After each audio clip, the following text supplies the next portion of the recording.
Thank you for taking the time to listen and learn from this presentation on recognizing and responding to anxiety and depression.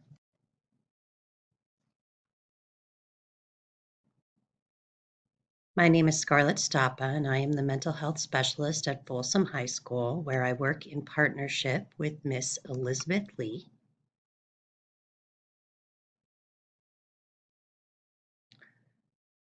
When instruction is in person, we receive daily reminders that we are not alone, and through our peers and school staff, we are able to have conversations and connections that help us handle struggles.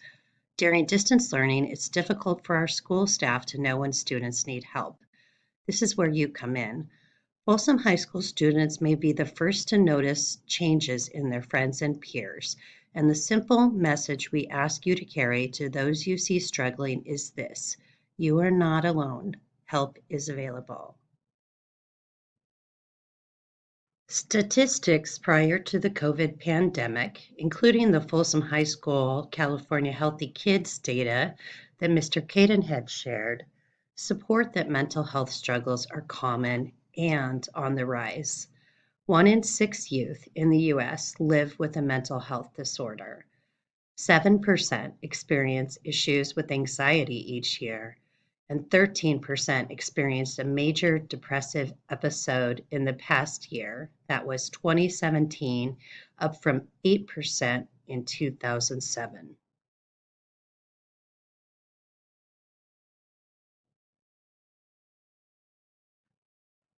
Seventeen point 2% of high school students reported serious thoughts of suicide sometime in the prior year.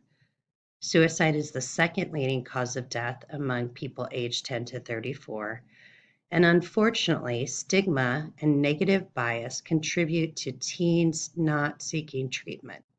Just over half of American youth with a mental health disorder accessed treatment in 2016. Mental illness, just as with physical illness, is nothing to be ashamed of, and getting appropriate support is important. Enter 2020.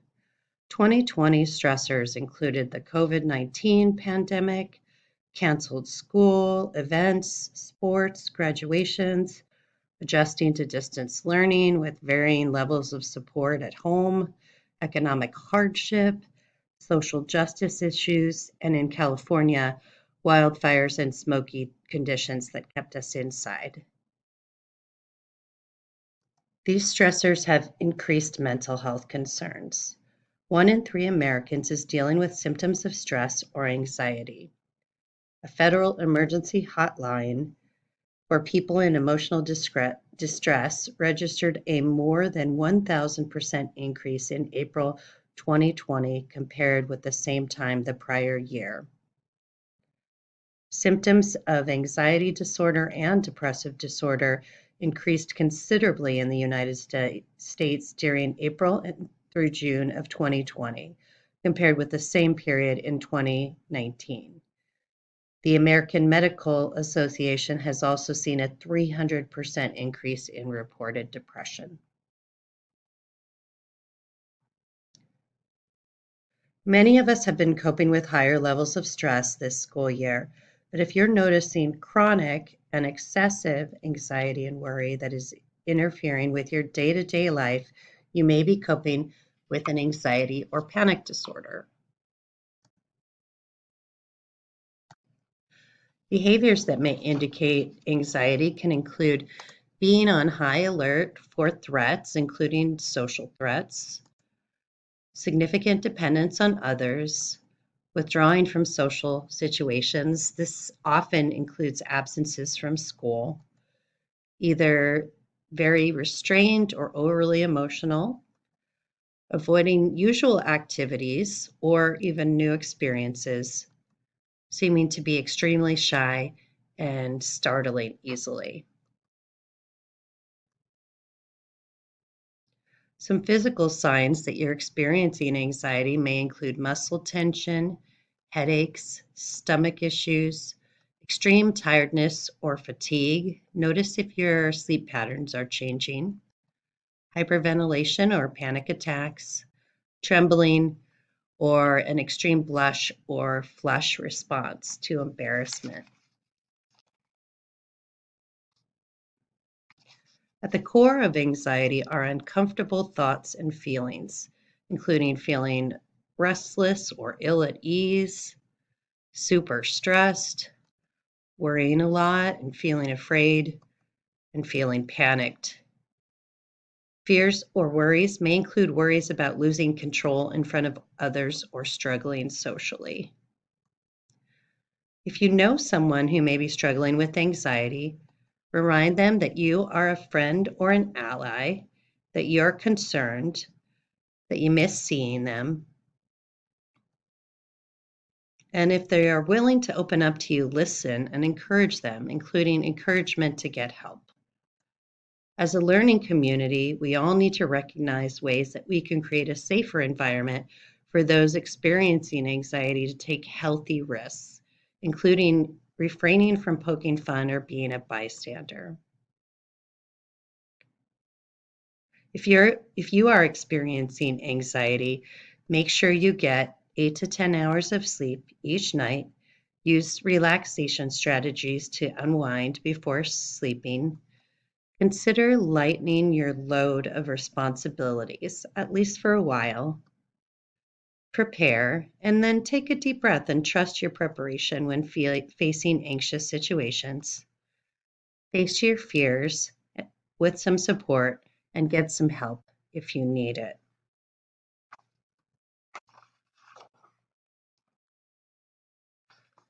Depression is a mood disorder that causes a persistent feeling of sadness and loss of interest, usually requiring 2 to 3 weeks of noticeable changes.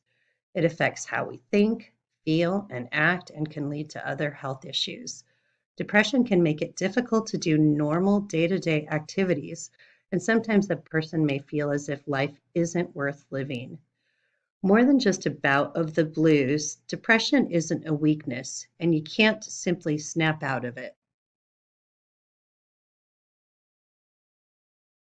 Depression may require long-term treatment, but don't get discouraged. Most people with depression feel better with medication, psychotherapy, or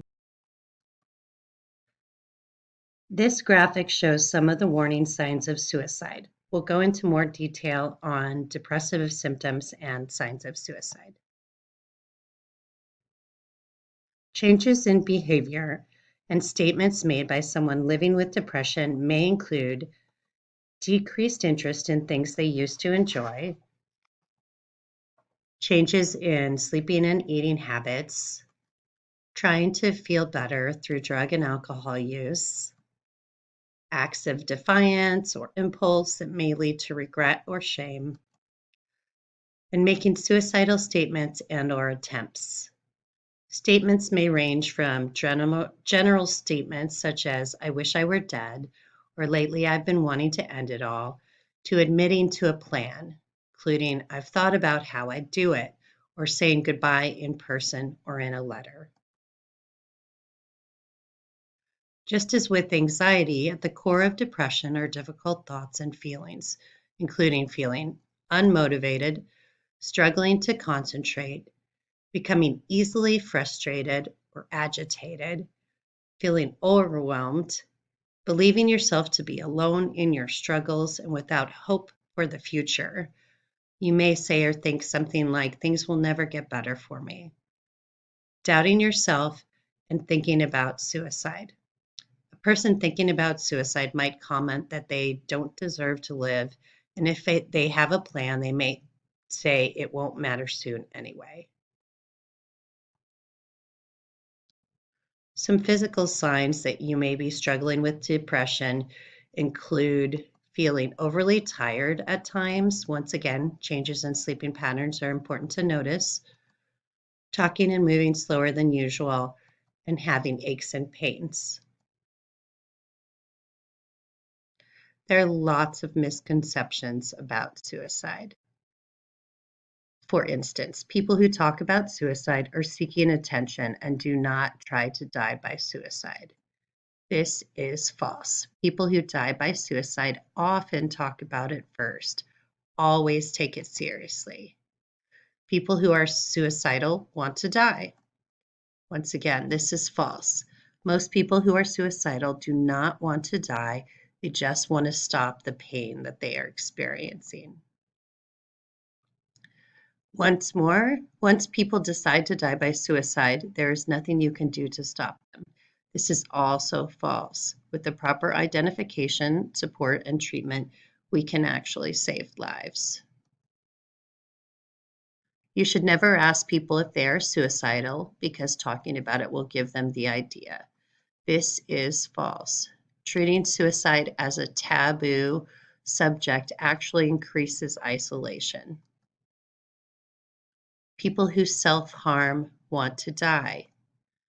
This is not necessarily true. Self-harm is a maladaptive coping skill.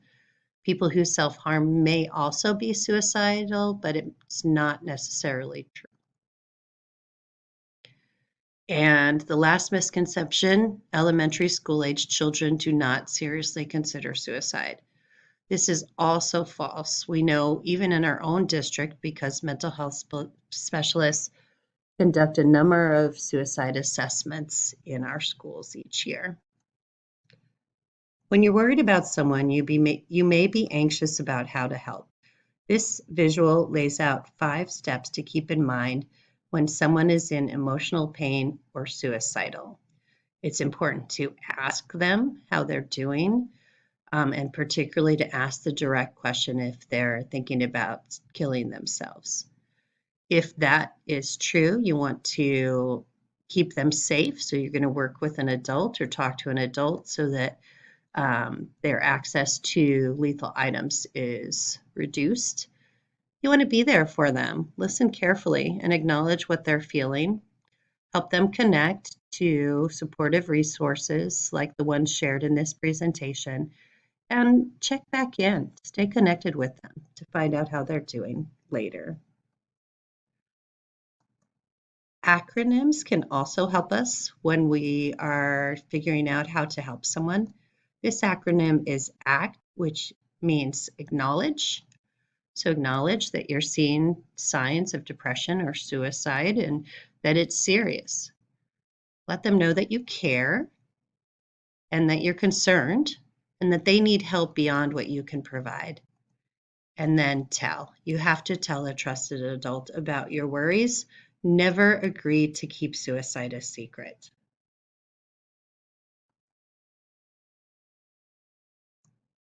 If you're worried that you're dealing with depression yourself, talk to an adult you trust, a family member, teacher, your counselor, or see your doctor or pediatrician.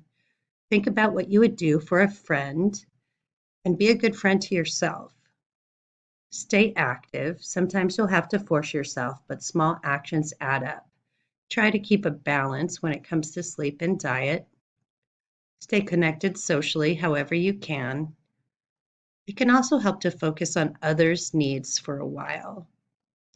And it's particularly important to notice if you start to feel worse and get help. As mentioned at the beginning of this presentation, you are not alone. Help is available 24/7. Here are a few resources. Thank you for taking the time to listen today. Additional information can be found at any of these sources. You are also welcome to reach out to me